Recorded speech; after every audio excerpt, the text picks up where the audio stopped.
Hello ladies and gentlemen, it's Montez McCamish from itsmontez.com, and I have created you a video that's chock full of the Chevy Silverado 350 engine underneath the hood, just fixing all the problems that you might be having with your Chevy Silverado.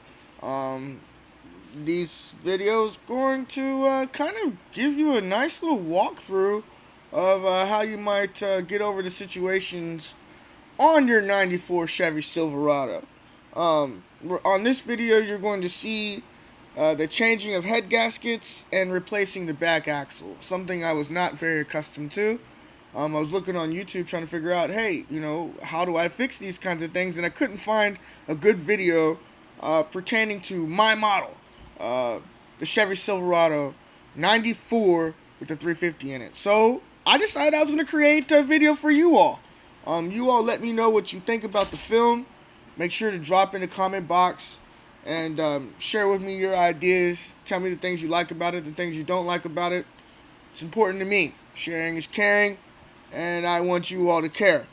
Again, it's Montez McCamish from itsmontez.com. Make sure you like, comment, subscribe, and share. If you don't do that, you're not going to be able to keep up. Duh! itsmontez.com. And then into your motor to cool it.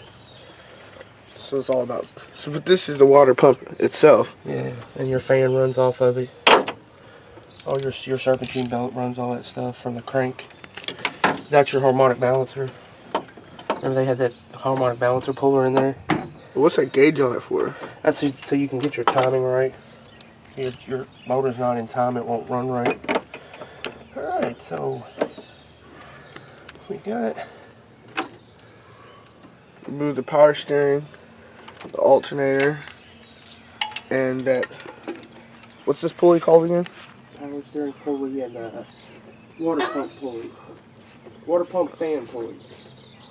And then that bracket is just a bracket. That thing that holds it all together, I guess. Removed all that thus far.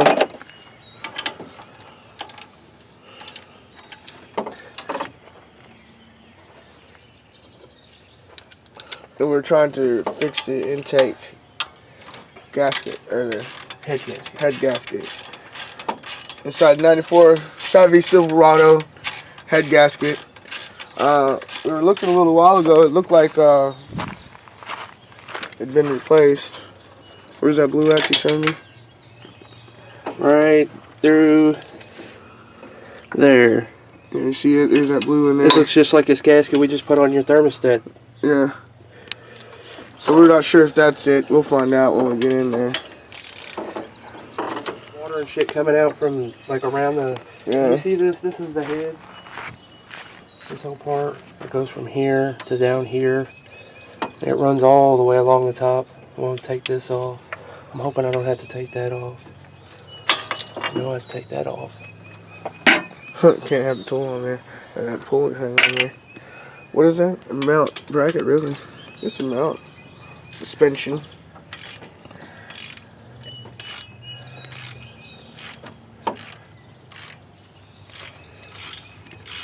So it's two different pieces the engine is that comes apart. That Four different pieces.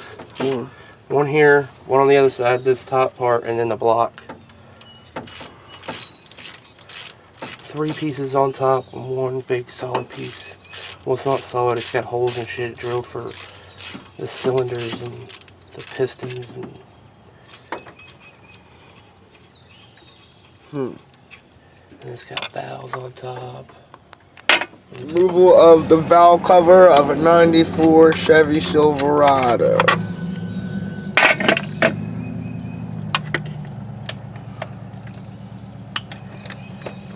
The removal is being done by Corey Miller. You said this is, most times you don't see it on top, huh? Usually the bolts go around the sides of it. Some Chevy must have. I don't know. I don't know if they still do it like this in trucks or. The older trucks, they go around the outside of the valve cover. Might have to get a valve cover gasket too. Valve cover gasket? What's that? The gasket that goes around the valve cover.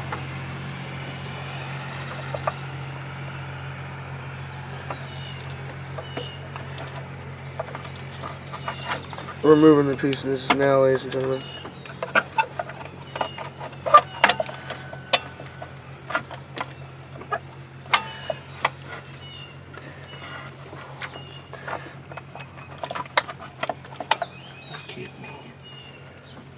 It's wedged in there. Well, those are your valves. Get that son of a bitch out of there.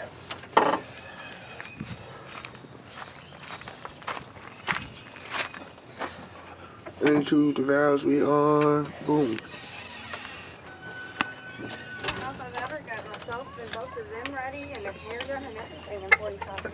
I'll tell you what, you got good work ethic, really. Now this is your valve cover. So what happens, man? You got these rocker arms. They suck oil up from the bottom of the motor, and these little holes squirt onto this valve cover, and it drips down on these valves. And these things move 100 miles. Remember, like I was telling you, the drive shaft, right? When this thing's running, these things are pumping up and down, oil squirting out, but like I said, it looks like somebody's replaced all this before, because that gasket right there doesn't look like it's very old. You might be able to still use that.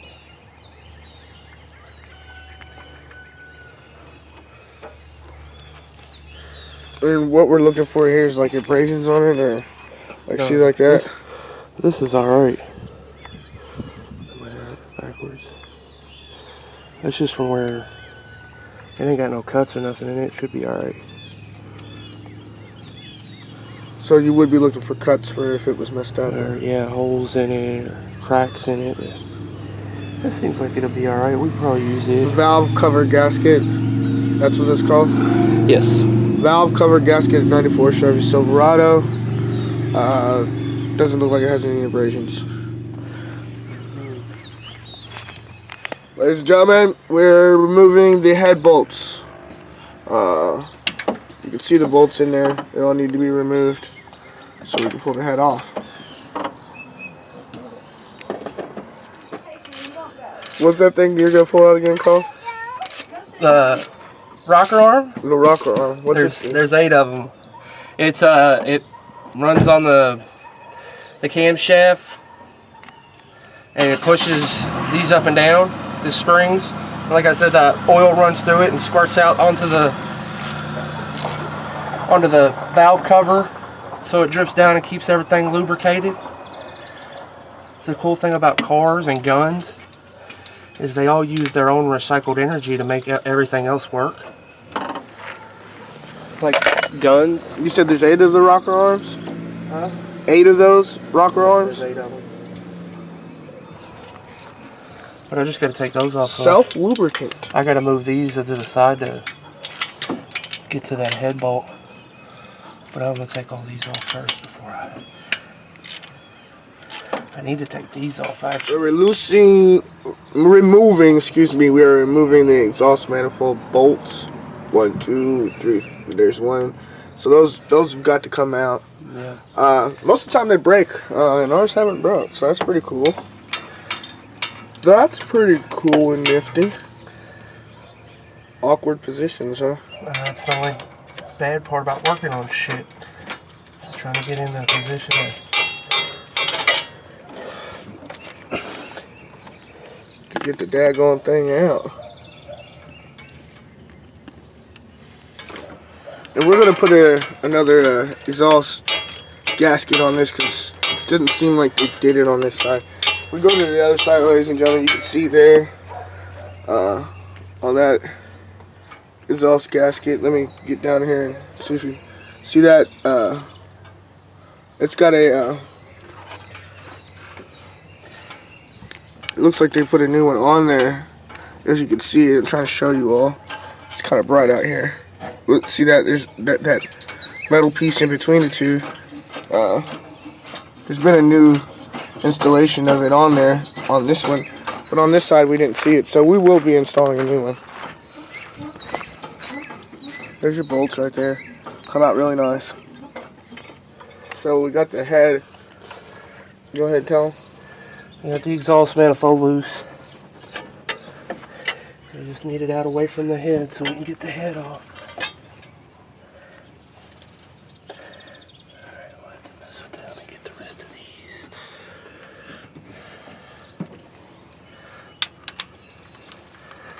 That is crazy. There's holes right inside there. That's where the fire comes out. Yeah, that's where the exhaust. The smoke From the engine. The fire actually goes on in your cylinder heads. See the spark plug shoots there's holes underneath here. There's big holes with cylinders.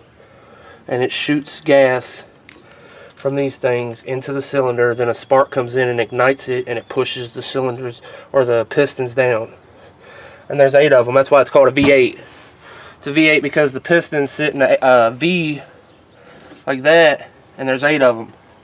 Bet you didn't know that, did you? No, I didn't. That's why they called that a V8. And a V6, like in that car, if it's a V6, it's just 2 less cylinders. It's only got 6 cylinders in a V shape. Huh. And a 4-cylinder, it'll have one. It's like having one side of this motor, but they all go straight up and down. Hope you got that knowledge, ladies and gentlemen. That's why they call it a V8. They used to have straight 8s, where we're just 8 cylinders straight in a row. They have straight 6s. They have slant 6s. Slant 6s? I guess it's just slanted. Yeah, it's like a straight 6, but it's all slanted to one side. The cylinders, instead of like a V, it's just like one side of a V. Huh. So that's why they call it slant 6. Dodge usually, I don't know if they're the only ones that make slant 6s, but I know they do make a slant 6. We'll take the bottom head bolts. You've got to get these bottom ones off. You can see them there lined up, but that's after you get the exhaust manifold off. Sure, you're wondering where it's at. So here's the exhaust manifold right here. And it does have a crack on it, so I'm gonna need to get a you gotta be careful of your fence right there. Alright, and you can see the crack on it. It's got a few cracks on it, really. But this is the exhaust manifold.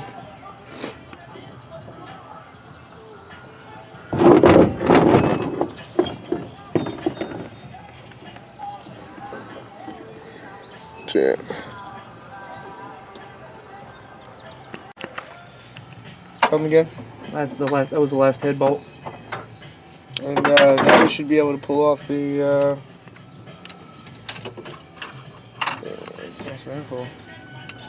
what's this called again? The head. Okay.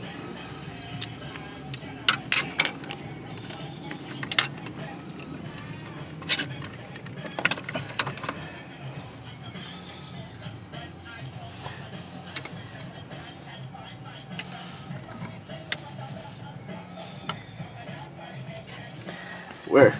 This is your head.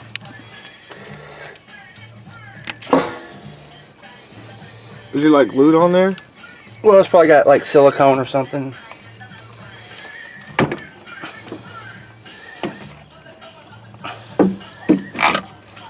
Moving the head right now. Pulling the head out of 94 Chevy Silverado.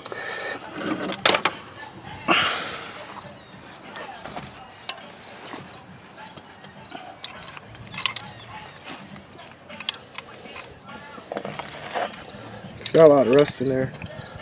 That's from your the stop leak you put in it.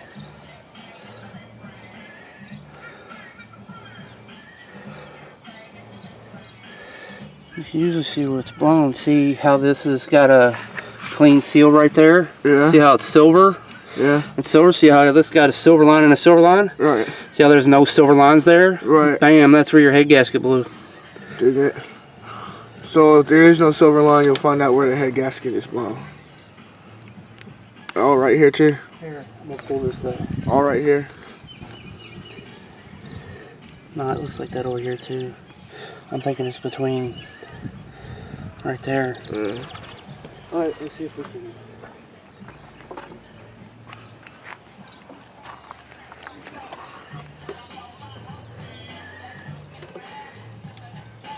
And this is called the what? This is the gasket. This is what we're going to be replacing. This is the gasket that you need to remove.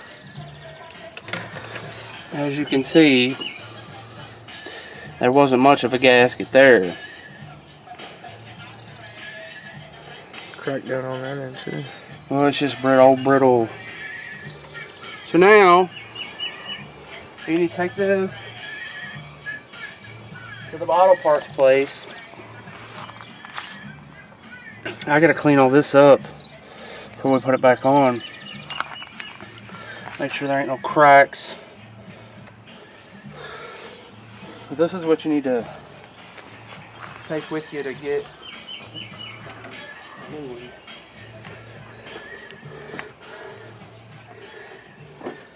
So, ladies and gentlemen, head gasket's been removed. 94 Chevy Silverado. I know y'all seen lots of videos. Most of them already pulled out, or it's not the model that you're looking for. This job was done by Corey Miller.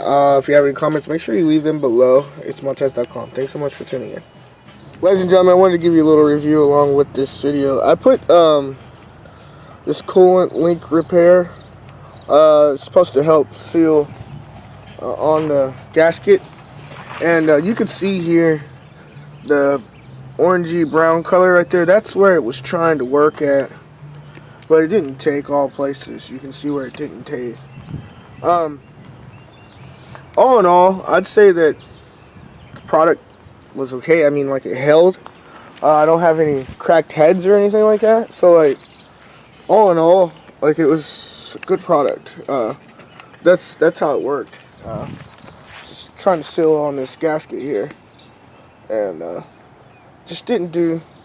Maybe if I would have put another one in there, but you know, band-aids are band-aids, so eventually you just need to fix it, and so I did, and I am. Thanks to Corey. I didn't fix it, Corey's fixing it. But yeah, I wanted to show you all that. Ladies and gentlemen, itsmontez.com. Here is the head gasket. Just installed the new head gasket. We did get, where'd that liquid stuff go? Oh, we did get Silicone? yeah, silicone right there, but we're not gonna put a lot of it on there. We're just gonna put it on top, right down there. We got another gasket to put on there as well, but head gasket's been installed right there. I'm trying to get the whole rear end instead of lifting one side at a time. Try to get both. But yeah, I'm used to doing this shit. I've been doing shit like this my whole life. Who taught you how to do it? I did. I'm good. I never had one of those. And the vacuum's going up, ladies and gentlemen. See your tire coming up? Boom. I felt so stupid. I was like, I've never felt dumber than a piece of metal, man. Jack stands, ladies and gentlemen. That's your second step. Yeah. Get her jacked up. Jack stands are so you can and then jack stands. you can keep the truck up in the air, take the jack down and still use it. But ladies and gentlemen, after you get it up off the ground, both wheels will need to be up off the ground. You can see all the way down through there. It needs to be off the ground. Off the ground. Both wheels off the ground. See how we jacked it up?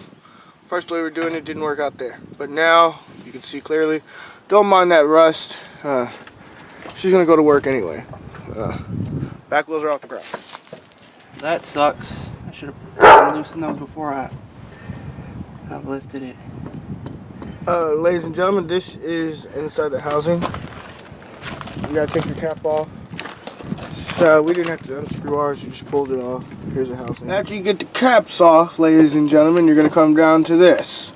This is your brake system. Yes, yes, take a look. Enjoy it. Right there's your leaf spring. Yes, it's new. Look at all this room. You can put a very fat, nice tire inside here if you wanted to. But this is what happens when you take the tire out. That's your next step. Take the tire off. Boom. You want to make sure you put up your nuts. Ladies and gentlemen, Here's the other side, just so you can see it. Thank you so much to Corey Miller. That's what it's going to look like when you take it off. Getting inside there, getting inside, you gotta take that brake off inside there. You gotta pull her out.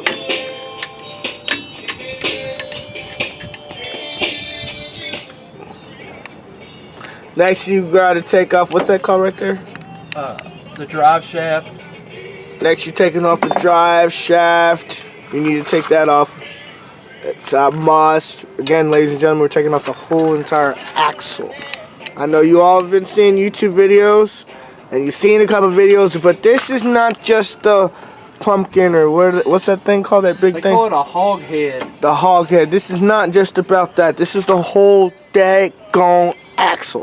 Hope you're enjoying this. Again, you've got to take the drive shaft out. What size is that wrench? 7/16. 7/16. If you don't got 7/16, you're probably not going to be able to take this one out. Yes, ladies and gentlemen. Yes, yes. It's like a bearing.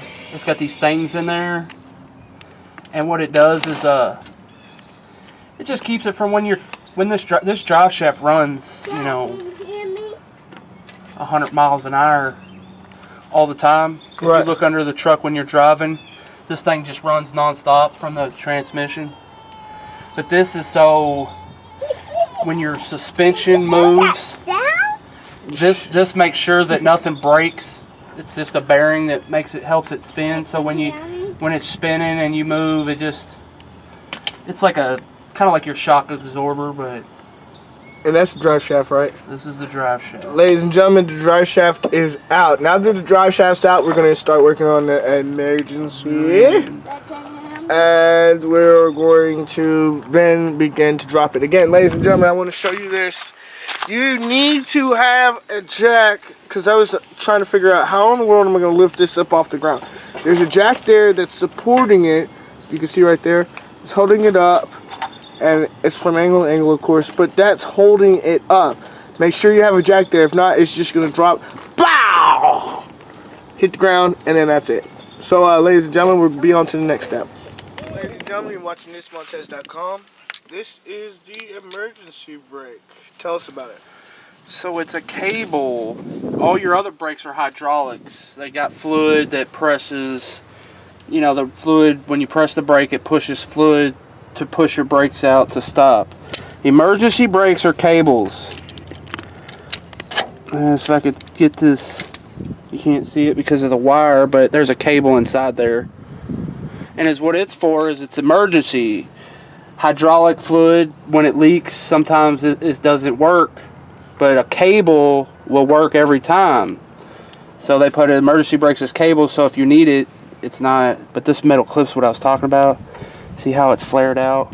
This piece is supposed to be flared out, and that piece, and when it goes up in there, it keeps it from coming back out if it comes disconnected. Right inside there. Yeah. If you see that hole right there, is where it's connecting inside. But now we got to get the other side off. Now it's the other side, ladies and gentlemen. itsmontez.com. Next part you gotta do is take that screw out. That screw inside there. You might have a little bit of hell trying to get in, but she'll come. She'll come. That's the next work. Ladies and gentlemen, the next step. Make sure you release all your lines. We want to release all the lines.